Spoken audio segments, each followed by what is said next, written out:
Lovers of lore, thank you for joining me for this crazy installment of the Brothers' War story. Things are getting wild, so let us dive in. We are in current times. We are on New Phyrexia, and we are following Tezzeret, who is currently watching Karn being dissected.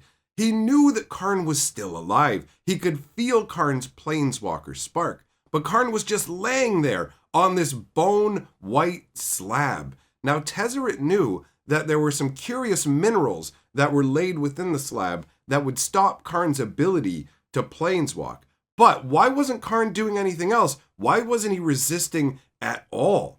Tezzeret was enraged. He hated what Elesh Norn was. Ajani at this point ends up walking in, and this just makes Tezzeret contemplate how Nicol Bolas considered Ajani to be a genuinely formidable opponent. But the Phyrexians broke him so easily to the point where now Ajani wanders around, spending his time quoting Elesh Norn's religious scriptures. That's how low they have brought Ajani. So this sort of fear is building in Tezzeret's mind as well. If they did this to Ajani, what's going to happen going on from here? What's happening is Elesh Norn is already collecting up planeswalkers. She has Tamiyo, right? Now she has Ajani. That's 2 completed planeswalkers. What happens from here?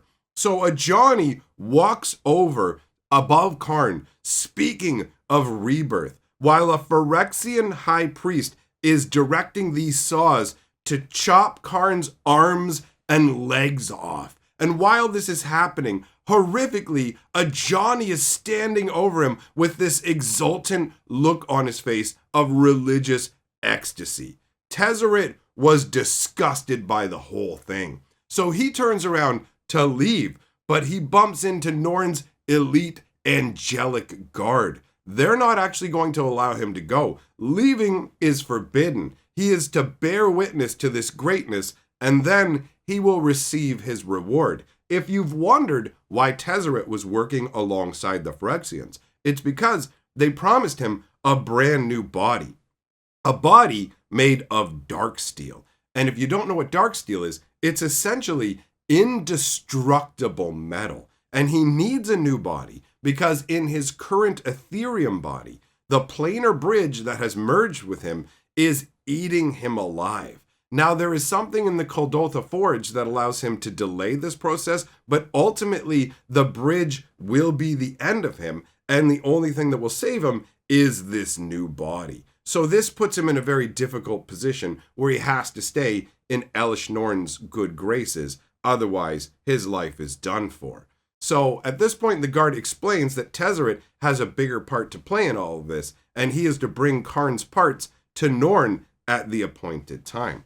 So Tezzeret protests. He doesn't want to do this, but after some protesting, he realizes that everyone is starting to stare at him, including Ajani. So he kind of switches the angle he was taking and goes, "This is too big a task for me. My clothing is too dirty. I'm unworthy." And Ajani at that point whips his cloak off and throws it at Tezzeret. And Tezzeret takes it and looks at it and realizes that it's actually Elspeth's cloak. And so he starts to think deeper into the situation. Is this actually a sign that Ajani is still aware somewhere deep down underneath and is handing him this cloak so that he knows there's a stronger connection between them and maybe to seek out Elspeth? Or is that not quite what's going on? So he spends time contemplating this while also wiping himself down and ultimately accepts the glory of getting to bring Karn's parts to Norn. So, Karn's parts are arrayed on a floating platform. Tezzeret ends up throwing the cloak that Ajani gave him over Karn's parts because all of the Phyrexians that see Karn recognize him as the father of Mirrodin and ultimately the father of New Phyrexia, their father. So they all fall to their knees in worship, and this is tiresome and slows him down. So having the cloak over the parts means that fewer of the Phyrexians are able to actually notice Karn.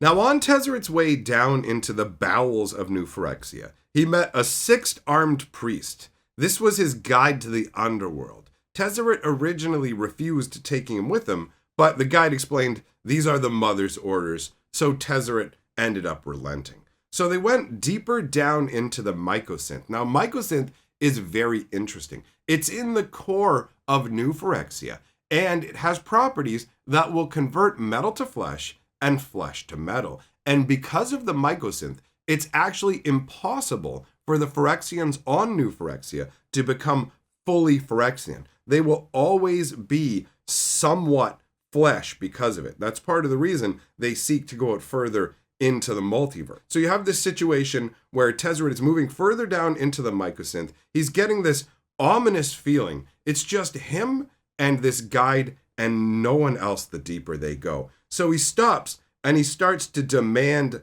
answers from the guide. But the guide is completely subservient to Elesh Norn and will not provide him any answers. So he tries the fear route. He turns his Ethereum arm into tentacles. They whip out and snake around this guide's neck, and Tezzeret asks if it knows fear, and the Phyrexian at that point leaps to attack him. But Tezzeret, already knowing all the Phyrexian's tricks, just obliterates it. He slams Karn's platform into it, pins it down, and ends it with no real trouble. It's a pretty impressive little moment. So Tezzeret makes his way through the mycosynth, making sure not to touch it. The slightest touch could end up with Phyrexian oil infusing itself into him, and he desperately does not want that. So as he's going along, he finds Memnarch's old tower, the Panopticon. It's been repurposed and rebuilt. It's a tower made out of dark steel, and when Tezzeret walked up to it, he couldn't actually see an entrance. So he ended up casting a spell that threw luminescent dust up against the tower, and that caused the outline of the door to appear. So Tezzeret reassembled his Ethereum arm into a claw and reached over and attempted to tear the door open. But because it's dark steel, he couldn't even budge the door. So out of frustration, he yells into the air, "This is madness!"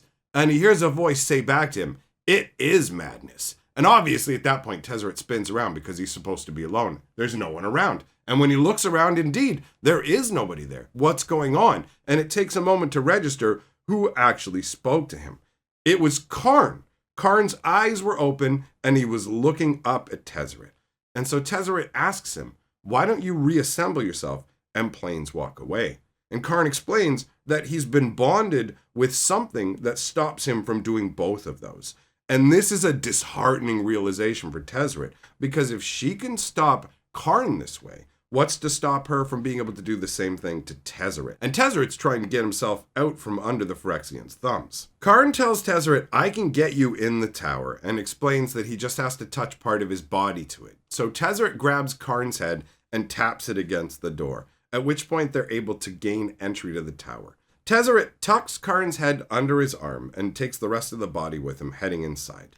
When he's looking around inside, he can see that the tower has indeed been fixed up. The dark steel eye, which was broken before, has been repaired, and it's an incredibly powerful scrying device that Tezzeret is already familiar with because he used it when he was in service of Nicol Bolas. So he steps over to try it out and take a look at what's going on in New Phyrexia, and Karn warns him that if Norn is the one who fixed that, it's only going to show you what she wants you to see. But Tezzeret isn't listening, so he starts to scry the different planes of Phyrexia, and he sees things are very grim because there's a gigantic army massing. And that's not really that much of a surprise, but the size of the army is. This army is much bigger than the army that Nicol Bolas assembled when we had the whole War of the Sparks situation. So Tezzeret realizes there's far too many people here for him to be able to transport with the planar bridge. How were the Phyrexians actually planning to transport all of these troops? So while he's doing all this scrying, there's only two locations he can't really see. One is Norn's sanctum, and the other is Urabrask's domain. So Tezzeret, after looking through all this, is quite angry at what he's seen. And it dawns on him that he can feel the presence of Phyrexia inside of him. And actually, throughout the story, there were little whispers in the background that were part of Elesh Norn's scripture, the same way that a Johnny is fervently speaking it out loud. The whole time this has been going on, in the back of Tezzeret's mind, a voice has been whispering, Phyrexian voices. And it just dawns on him now. And Karn, because he can feel Phyrexia, feels it in Tezzeret and gives him the look and explains to him that he can feel that inside of him. Now, Tezzeret isn't willing to accept this. He is in complete denial. So they disagree and head lower to find Norn. When they arrive, Tezzeret says, "I've done as you've asked," delivering Karn up to her. And then he asks about the reward of his dark steel body. And Norn says, "You shall have your reward, but first you're going to go back to Dominaria as our herald." And Tezzeret is crestfallen when he realizes that she's just said Dominaria. And she says, "Be patient." And Tezzeret at that point is just boiling over with rage as he realizes he will never get a new body. Elesh Norn doesn't plan to give him a new body. She just plans to use him up.